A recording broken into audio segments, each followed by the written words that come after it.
Over 100,000 people gathered in London on Saturday for the United Kingdom rally organised by far-right activist Stephen Yaxley Lennon, otherwise known as Tommy Ten Names Robinson, in what's being called one of Britain's largest far-right protests in decades. Tech billionaire Elon Musk made a surprise video appearance on giant screens at the rally, delivering a controversial speech that drew pretty loud cheers from the crowd. Let's break down the things he says, shall we? If this continues, that violence is going to come to you. You will have no choice. You're in a fundamental situation here where whether you choose violence or not, violence is coming to you. Violence is coming to us. Is he legitimizing the idea of a violent uprising? I think so. I mean, I'm going to break this video up in parts because it was a whole, 20-minute segment that I don't want to subject you guys to. But it's really chilling to watch and to listen to. And it's hard to read that as anything other than incitement to violence.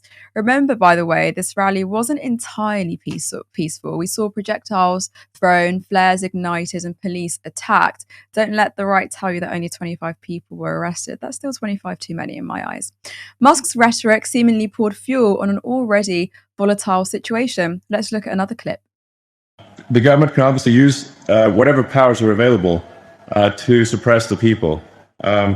And so I really think there's got to be a change of government in Britain. And you can't, we don't have another 4 years or whenever the next election is. It's too long. Something's got to be done. There's got to be a dissolution of parliament and a new vote. Pretty dangerous. A dissolution of parliament. He's emboldening people here, stoking real visceral reactions from them with this rhetoric, and Tommy Ten Names going, come on crowd, give us some. But Musk bluntly argues that waiting for Britain's next election is not an option. Musk, who, might I remind you, is a foreign billionaire, urging Brits to overthrow their elected government. This is just calling for escalation, surely. How about another? And people on the left celebrating it openly. The left is the party of murder and celebrating murder. I mean, let that sink in for a minute. That's who we're dealing with here. That is who we're dealing with. Elon, to so many of the British public who are scared to exercise their free speech, they're worried about being imprisoned, they're worried about being attacked, even to share their speech on your platform of X. What message would you give to them?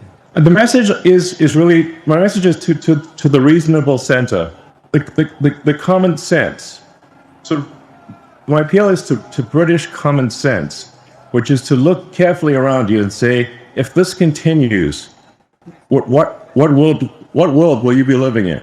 This is a message to the reasonable center, the people who ordinarily wouldn't get involved in politics, who just want to live their lives. They're quiet. They just go about their business. My message is to them: if this continues, that violence is going to come to you. And there's the smear. There it is. You just knew it was coming. Musk veers into demonising his political opponents. Musk's blanket vilification of half the population as killers is not only baseless, it's the kind of rhetoric that escalates polarisation and could just justify more violence. Let's just do one more. Elon, you've spoken a lot about woke culture, the woke mind virus, and how it damages innovation and freedom of thought. We know that DEI often sees people getting jobs when they definitely don't deserve them. Do you think this culture is holding back progress in the West? And what do you think needs to happen to reverse it? Yeah, I'm appealing to sort of common sense and fairness. I want to emphasize just common sense and fairness, which is that we should make our decisions based on merit, on how, if somebody is talented and hardworking, then that should be the only means of advancement. There should not be discrimination on the basis of sex or religion or any race or anything else. And what a lot of the woke stuff is, it's actually super racist, it's super sexist, and it's often it's anti-religion, but only anti-Christian. Like, why only anti-Christian? That's unfair. I find that so utterly hilarious that he's claiming it's, anti-Christian. Woke mind virus and anti-Christian, apparently, according to Elon Musk. Feels like there's a massive push for Christian nationalism at the moment in the country, but not in a love thy neighbour sort of way. It definitely reeks of ultra-nationalist views that are seemingly quite frightening. Stepping back, I think it's shocking to see one of the world's richest men aligning himself so openly with the far right street movement. Musk's video appearance has intentionally or not lent legitimacy and massive attention to Tommy Robinson's cause. And we have to ask, what is Musk's end game here? He frames it as defending free speech and British common sense, but he's amplifying extremists and sowing fear. Musk has dabbled in UK culture war topics before, even attacking London's grooming gang response, quote unquote, and the UK Online Safety Act. But this rally speech is on another level. It's almost as if Musk sees himself as a leader or a catalyst for a global right-wing anti-woke revolt. Cassis, there's so much to unpack here. I mean, why do you think Musk is inserting himself into this movement? What does he actually gain from this? Well, first of all, I want to say how soy that man is. I mean, we want to say we want to bring back good things or bring back the past. Why can't we bring back our fascists? At least they were better orators. I mean, the guy's like, the left is part of murder, and what is this woke right nonsense? I mean, they're talking about culture stuff. All this, it's sexist, it's racist. I mean, all of this is a complete inversion on reality. I mean, there's so much there to sort of try and debunk, but this is kind of the problem with the right wing.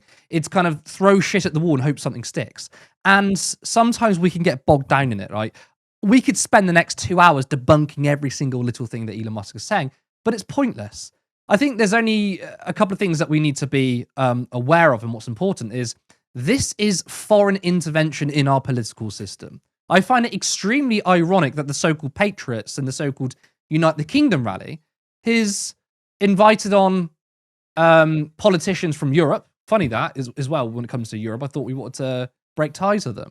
And we've got a South African foreign billionaire who is talking about, one, getting rid of this government, dissolving parliament, and trying to start a civil war. I mean, when you say the words, violence is going to come to you, whether you want to respond with violence or not is up to you, but violence is going to come to you, that is an incitement of civil war. So I'm actually really interested in what in ways to protect our political system. And one thing that the media don't really want to talk about, one thing the right wing don't want to talk about, is foreign intervention in our British political system. Now, I'm not a nationalist. I am an internationalist, right?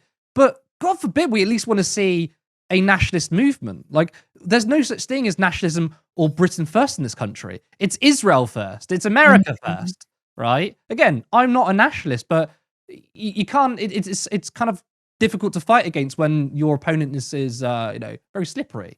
Look, when you look at that rally, I mentioned this in a video earlier, but when you look at that rally, it's well funded.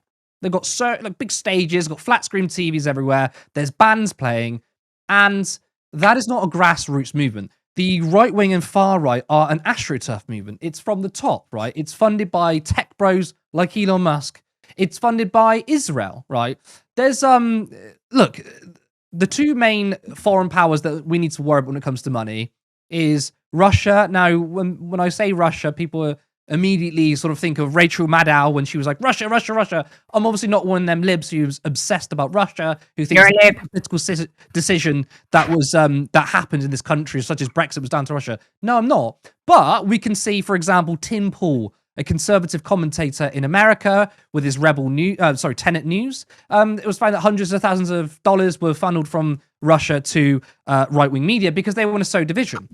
The Israeli state is trying to do the same thing for different reasons, right? Russia wants the West divided, whereas Israel simply wants to push Islamophobia because they think that's a good way to bolster Zionism. So you think, look at Tommy Robinson. His entire career has been about Islamophobia and division, right? Mm-hmm. And if you look up on the government website, you can see the English Defence League, which is the sort of original company that he worked for, organization. The original name was called the English and Jewish Defence League. Yep. Now, I'm sorry, but I'm quite confused about that. Imagine if you had an English and Black people league. That's such a weird thing. By the way, Jewish people are also English too. Strange thing. But obviously that is, I think, a psyops for Zionist money. And Tommy Robinson and the far right have been funded by US oligarchs, and they've been funded by Zionists. And Zionists want to heavily push the idea of a religious war. And we can see that when it comes to the Israel-Palestine conflict. We know because we actually follow the conflict. We actually, care about the facts. It's a geopolitical issue, right? It's an issue of settler colonialism and expansionism, right? That's what it is. But when you listen to Zionists and Israeli politicians, right, they use genocidal language and they say we need to fight against radical Muslims and Arabs, right? They want to make it a religious war, and they're exporting their religious war over into the West, into the UK. So the majority of people will turn against Muslims and then feel like, do you know what? The fight for Israel is our fight. Because Israel is a Judeo-Christian ethno-nationalist movement, and Israel wants the entire world to sympathize with them. And the way to do that is to create an enemy. Tommy Robinson, his entire career has been Islamophobia. So he works very well with Zionists. Someone like Elon Musk, who, this guy, he's just fundamentally a Nazi. And I know people say, you can't throw that word around. I'm sorry, I'm going to call it as I see it. Free speech, right? The guy was supporting the AfD in Germany, the literal neo-Nazis. He's been caught with doing the Sieg Heil, right? This guy is funneling money into right-wing political projects globally and including the UK. So I want to say to people that, by the way, I don't think that every single person that turned up to the rally is far right. I shared a video on Twitter a couple of days ago where a woman was there. She was with the English flag or British flag. She attended the march and she sounded like a left-winger. She could have been at the anti-fascist march. She was like, I support refugees. I support immigration. But she was like, I just want to be here, because it's nice. And I do think that maybe there were people that joined the march because they saw, well, something's going on here. The point I want to make, though, is that 150,000 people could be radicalized by this astroturf movement. Because even though I don't think every single person who attended the march is right-wing, the leadership is. Katie Hopkins, who said that we should, put gunships on the edge of our borders to basically drown refugees, right? She's calling for, Christian nationalism. Tommy Robinson, as we know, is far right. Elon Musk is a fascist. And it's so salient to understand that this is a billionaire oligarch-backed, I wouldn't even call it movement, it's a political project. There's also another element, which is Christian nationalism. Now, Christian nationalism isn't very big in this country. It's big in America. There is this deliberate move to Americanize our politics, and part of that is religion. You're seeing 18, 19-year-olds turn up to the march and say, Christ is king, right? That is like lifted out of right-wing US commentator playbook, right? So why is there a push for Christian nationalism? We're seeing, is it Nick Telconey? I can't remember his name, the leader of UKIP, right? That bold Nazi. He's talking about his Christian nationalism too. And why is there such a big push for it? Once again, it's so we can attack Islam and Muslims because it's a proxy war for Israel's war against Arabs and Muslims and ultimately Palestine. So if you're someone who's right-wing, but watching this, I doubt it, but if you are a so-called patriot and you're a nationalist, right, this isn't the movement for it. Tommy Robinson doesn't care about you, right? He cares about the oligarchs. Elon Musk doesn't care about you. He's the richest man in the world. So actually defend your own country and defend the people within its borders. But this isn't it. This is an astroturf movement bought and paid for US oligarchs and the Zionist movement. So well said. So well said. I literally can't even add to that. My final question, though, is he said that the left are the party of murder. A lot of people are going to be lapping that up. And I'm just wondering how harmful that kind of blanket demonization is to the left. Is that something that's going to harm the left as a whole? Is this something that's going to harm the left movement? What do you think? What's really important to understand is that the right wing are the biggest crybullies. Their entire project is about projection, right? So everything they accuse other people is exactly what they do. Now, let's talk about violence against the left and right. Again, we've covered it on this channel many times, but I'm not here to pussyfoot around. I'm just going to tell you it straight. The right wing are more violent than the left, right? Now, many people watching who don't agree with me will be like, well, of course you're going to say that. You're a leftist, right? But look at the facts. Between 2013 and 2022 in America, 75% of political violence was committed by the right wing, all right? Over the last 25 years, majority of people who've been attacked were Democratic politicians, and even the majority of Republican politicians, including Donald Trump, were committed mostly by right-wingers, right? The left, right, can't even organize a piss up in a brewery at the moment, right? We're too busy fighting ourselves. We are soft, right? My criticism of the left is that we're not strong enough. We're not bold enough and brave enough. So the idea that we're the ones that are politically violent is insane. Now, of course, there is a deliberate push to to push, build this narrative that the left are violent, because of course it's a way for the right wing, the Trump administration, to become even more authoritarian, right? Because they'll say, look, the left wing's really violent, so we need to clamp down on civil liberties because it's necessary. It's the Reichstag moment in 1930s Germany. There was a young communist who was disillusioned, lost his job, and set fire to, I believe it was a restaurant, right? And it was the Reichstag movement was essentially the Nazis saying, what we're going to do is, instead of saying it was an individual person, we're going to blame all communists and socialists for this. And that's how they created that narrative.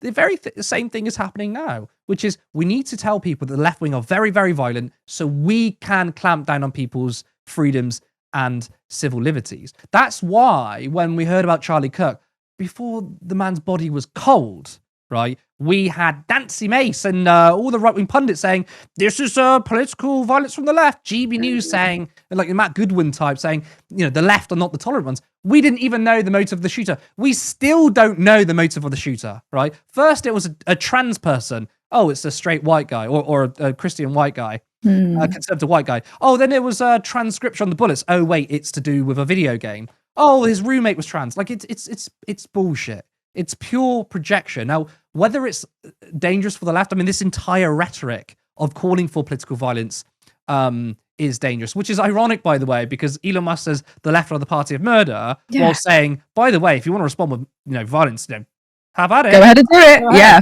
Facts. So this is absolutely insane. Now, by the way, there isn't going to be a civil war. There's not going to be a civil war here, and there's not going to be a civil war in America. And the reason why there isn't going to be a civil war is because even though people are struggling, the working class are becoming decimated, the middle class are collapsing, people's material conditions are still vaguely being met. As in, not everyone is in poverty, right? It's not a mass famine or mass starvation. They're the conditions to what creates a civil war. We don't have those conditions. So these people will try and push for civil war. Tim Pool says it every other day. It's not going to happen. But what it will do is push the Overton window even further to the right, as we're seeing now with Charlie Cook. Apparently he's a moderate when he's not. And what we're going to see is a anocracy, which is basically it's a term which means it's a mixture between liberal democracy and authoritarianism. It's authoritarian tendencies. And that is where we're going to see maybe this reform government. It's where we're going to see Donald Trump. And expect your freedoms to be even more attacked. Support independent media. Support social justice that's there on social media. Thank you. Turn left.